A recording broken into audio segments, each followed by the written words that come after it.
Hey mga kaibigan, ngayon, gagawa tayo ng bubble potato cookies na walang harina. Ano pa ang hinihintay natin? Simulan na natin. Ngayon, ang mga sangkap natin ay simple lang. Kailangan natin ng 4 na patatas.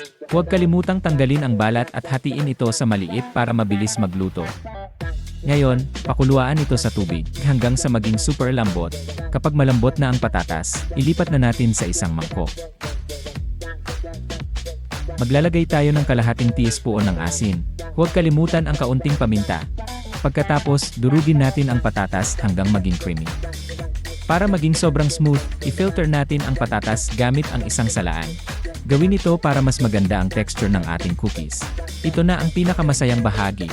Pagkatapos ng lahat ng paghahalo, ilalagay natin ang mixture sa isang piping bag at itatabi ang dulo. Sige, hindi pa perfect, pero okay lang, at least ang resulta ay malutong at masarap.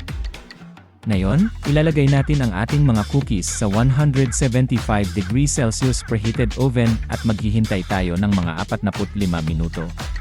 Narito na ang ating malutong na bubble potato cookies. Pero kung gusto mo pa ng dagdag flavor, pwede kang maglagay ng cheese powder o garlic powder.